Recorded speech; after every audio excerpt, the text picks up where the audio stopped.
Hey guys, it's John here. I just want to do a quick review, or more of a comparison on two Casio Pro-Trek watches that are very similar in appearance and in function, but there are reviews on each one out there. But side to side, it's probably easier just to see the size difference and what's going on with each one. So just wanted to point that out. So on the left here, we've got the PRW-3500. This came out in 2014. It's a little bit older than this guy. This is the newer PRW-3100, which came out toward the end of 2015. So functionally, they are the same basic watch. Start with this guy. He's got the compass, barometer, and altimeter. This stainless bezel rotates,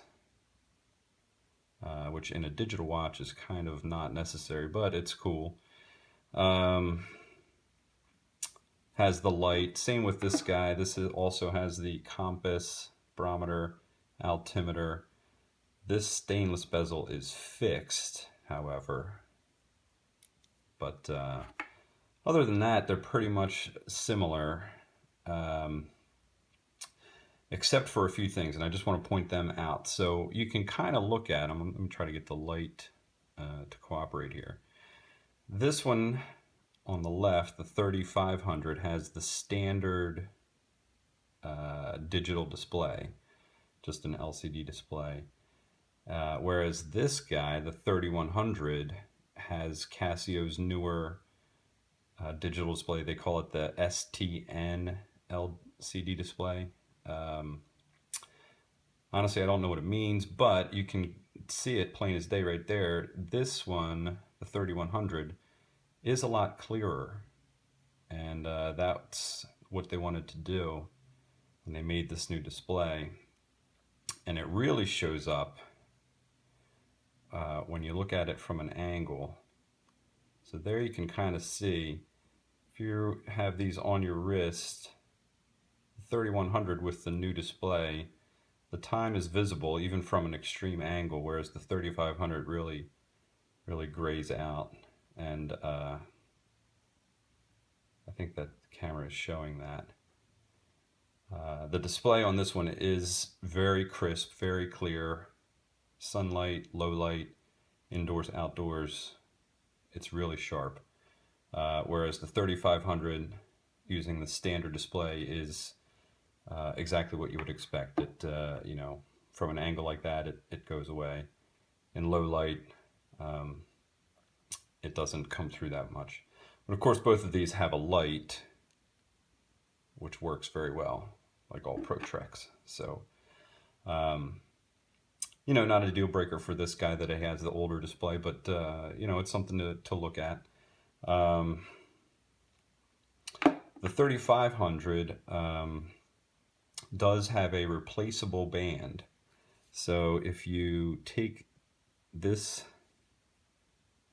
screw points out, you have to unscrew them at the same time. So you need 2 screwdrivers from each side.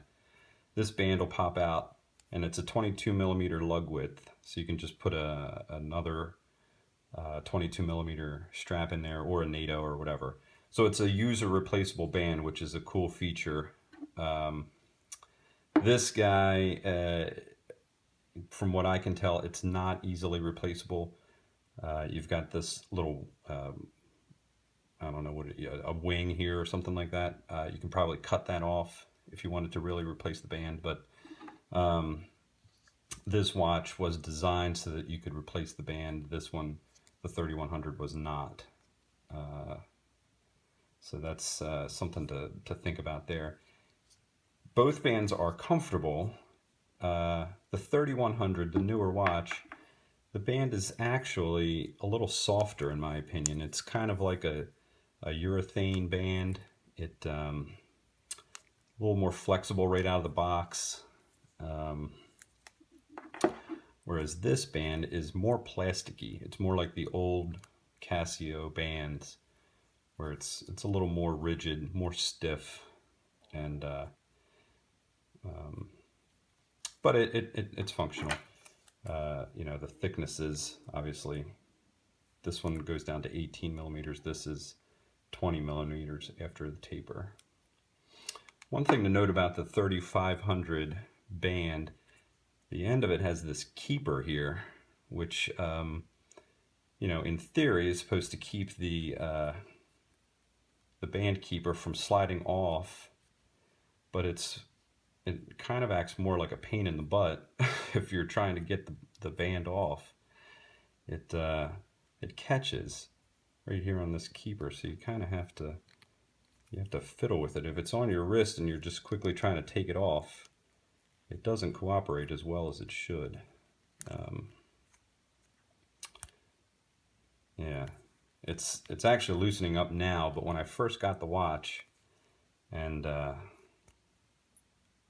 was trying to take the band out of the keeper, it was not cooperating. But overall, that's what you got there. You've got you know, the 3500 is a little bit larger. I shouldn't say a little bit, it's pretty large. It clocks in at well over 50 millimeters. You know, and Casio doesn't include the bezel, though they include the buttons. So it is misleading, but from the edge of this sensor to this button is over 50 millimeters, whereas this guy's 47, a little slimmer. Thicknesses, this one is 14.5 millimeters thick. The 3100 is just over 12. It's like 12.2 actually. They say 12.1, but it's a little bit bigger than that. So this is larger. This one is more comfortable on the wrist. One other thing to note is the 3500 has all plastic buttons. These are all plastic. The sensor pushers and then your adjust and mode buttons are all plastic, whereas the 3500 sensor buttons are plastic, but these mode buttons are metal. Adjust and mode, that's metal. These are plastic, so just something to note there. Could translate to the durability of the watch too.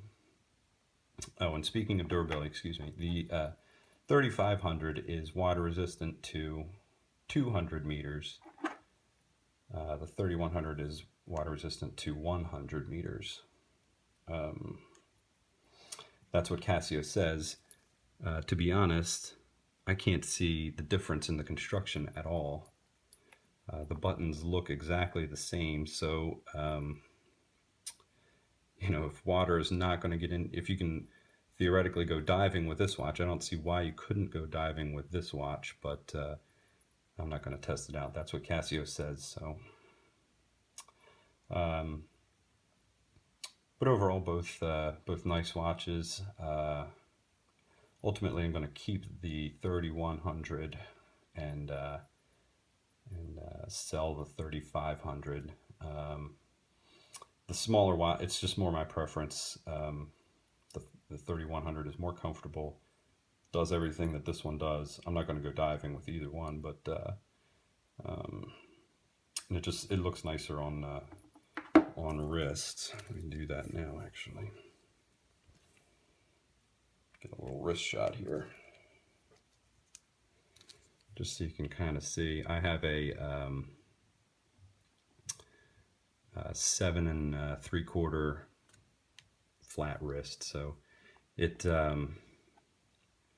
sits well. It's very comfortable.